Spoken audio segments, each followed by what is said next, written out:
35,000 feet over the Atlantic, a man simply vanished. His briefcase was still on the seat, his coffee was still warm, and the only evidence was a broken glass. A man can't just disappear from a locked plane. Or can he? Fluent Fables. Learn English with story. Detective Olivia Morgan was no stranger to a certain kind of professional chaos. A crime scene on a Monday morning was just another day at the office. But a missing person on a transatlantic flight? That was an unprecedented and perplexing kind of madness. The call came in just as her plane touched down at Heathrow Airport.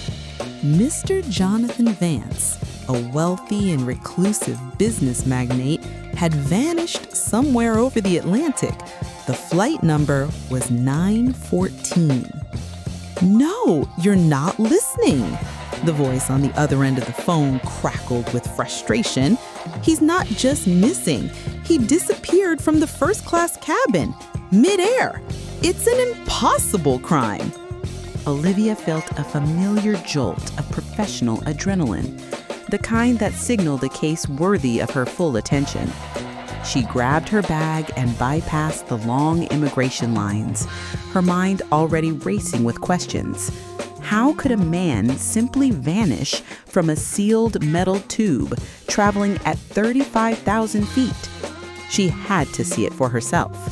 As she stepped onto the tarmac, the sheer scale of the aircraft was intimidating. A team of officers was already on board, looking stressed and visibly confused. The first-class cabin was a study in sterile luxury, but the air was thick with a palpable unease. The seat that belonged to Mr. Vance was conspicuously empty. A single broken glass lay on its side on the small table. A crumpled note, almost too neatly placed, was the first real clue. Olivia knelt down, her sharp eyes taking in every minute detail. The note was a cryptic series of numbers and symbols. It was a cipher, a puzzle in itself, and her mind was already beginning to dissect the problem. She had to get to the bottom of it.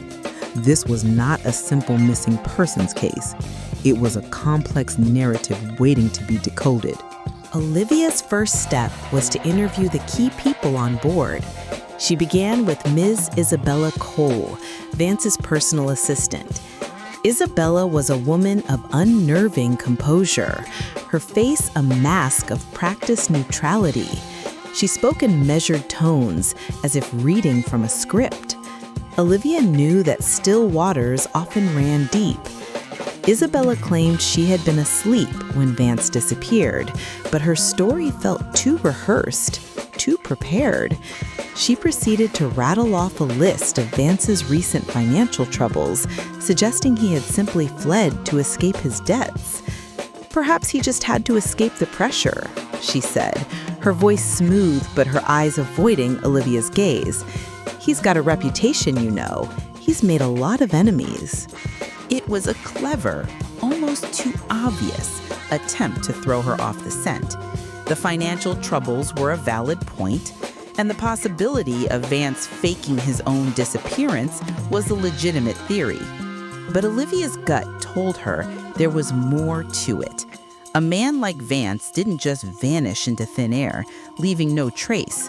His wealth and status were his armor, and he wouldn't abandon them unless he was in deep trouble or forced to.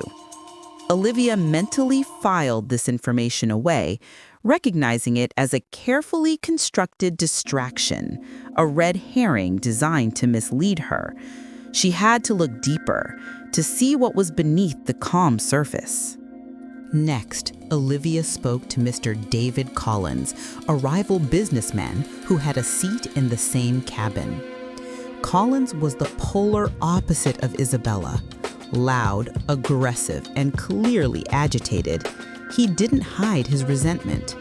Vance deserved whatever happened to him, Collins spat, his eyes blazing with fury.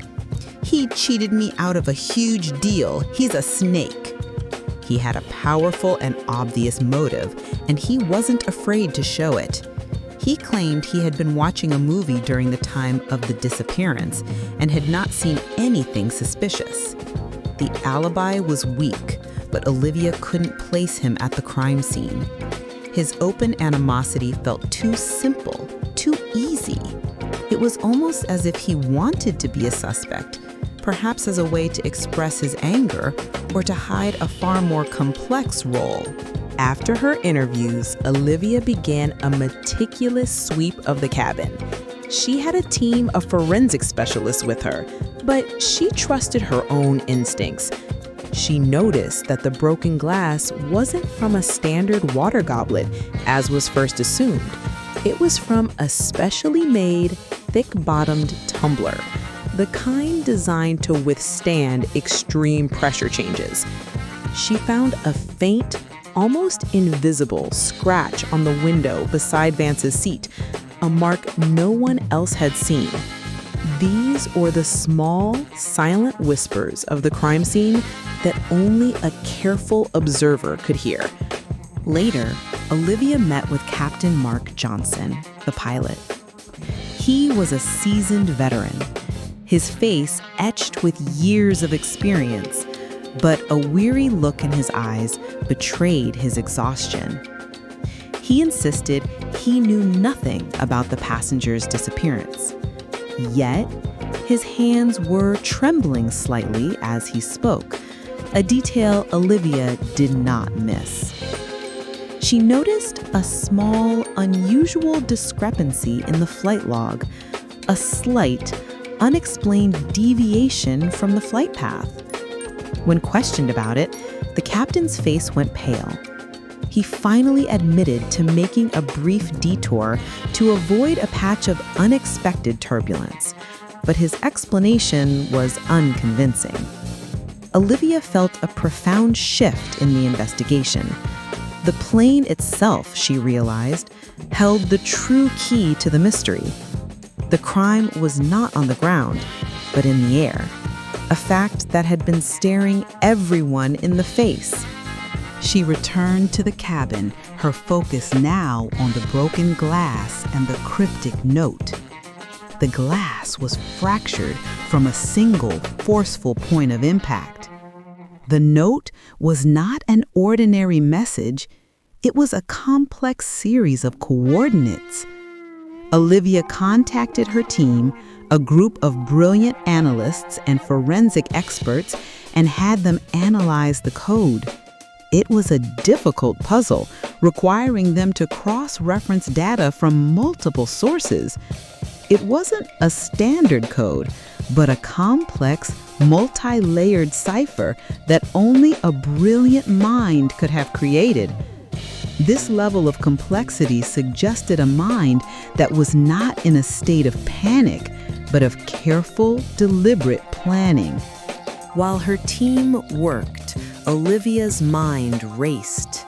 The case had been framed as a kidnapping, but no ransom demand had been made. It had been presented as a simple disappearance, but she knew better. Everything pointed to a planned event, a performance. But who was the audience? And what was the purpose of the show? She went over the interviews again, rereading her notes on Isabella, Collins, and the captain. Each had a different story, a different angle, but all of them seemed to be hiding something. The true breakthrough came from her team. After hours of painstaking work, they were finally able to crack the code. The coordinates didn't point to a hidden location. They pointed to a specific part of the plane's fuselage. It was a hidden compartment, a space used for smuggling, not for passengers. Olivia immediately ordered the compartment to be opened. Inside, they found a small black box. It wasn't a flight recorder, but a sophisticated piece of surveillance equipment, clearly used to spy on Mr. Vance. It was at this moment that Olivia realized the crime wasn't a simple kidnapping for money, but something far more personal and complex. The motive wasn't simply greed, it was a deep betrayal. Her mind returned to the captain's log. The unusual flight path deviation was not to avoid turbulence, but to coordinate a rendezvous. A small, unscheduled stopover had been made. A brief but significant moment in the air. Olivia's eyes widened as the realization hit her. It wasn't about what happened on the plane, but what happened from the plane. The broken glass, the crumpled note, they were both a message. A message to her and to the person who was truly responsible. Olivia called Captain Johnson and Isabella Cole back to the plane. She laid out the evidence in a calm, methodical way. The black box, the flight path deviation, and finally, the fact that Vance was a man who planned for every contingency. She explained that the broken glass was not a sign of a struggle, but a signal from a man who knew he was in danger and had a backup plan. The glass was from a thermos, not a normal glass. It contained a small, hidden GPS tracker that Vance had used to signal his location. The note wasn't a ransom note. It was a coded message to Olivia, pointing her to the coordinates. "He didn't disappear," Olivia said, her voice dropping. "He jumped." Both suspects' faces were frozen in shock. The final piece of the puzzle fell into place. The captain and Isabella had been working together. Vance was not only their target, but also their partner in a large-scale smuggling operation. They were supposed to use the disappearance as a cover to get to the bottom of a personal dispute with Vance and steal his share of the illicit goods. But Vance, a master manipulator, had figured out their plan. He had faked his own disappearance, jumped out of the plane with a parachute, and set up a new life. As he made his escape, he left a surprise waiting for his former partners. He had taken the valuable goods they were planning to smuggle with him and left the hidden GPS device for Olivia to find. "It was all a trap," Olivia said, looking at the two in disbelief. "Vance knew you would come for him. He planned this whole thing, and you fell right into it." Just as Isabella tried to make a run for it, her face a mixture of fear and rage, a team of officers swarmed the plane. She was caught red-handed, holding a bag filled with the stolen goods they believed Vance had taken. She had planned to escape with the loot, but Olivia had seen right through her. The investigation was over. The pilot and the assistant were arrested, and the mysterious disappearance of Mr. Vance was finally solved. He was not a victim, but a clever criminal who had turned the tables on his partners. The plane was a stage, the disappearance was a performance, and Olivia was the audience who solved the trick. As she walked off the plane, a deep sense of satisfaction washed over her. It had been a long, grueling case, but every second of it was worth it. The case of Flight 914 was closed, and she was already looking forward to the next impossible crime. 1.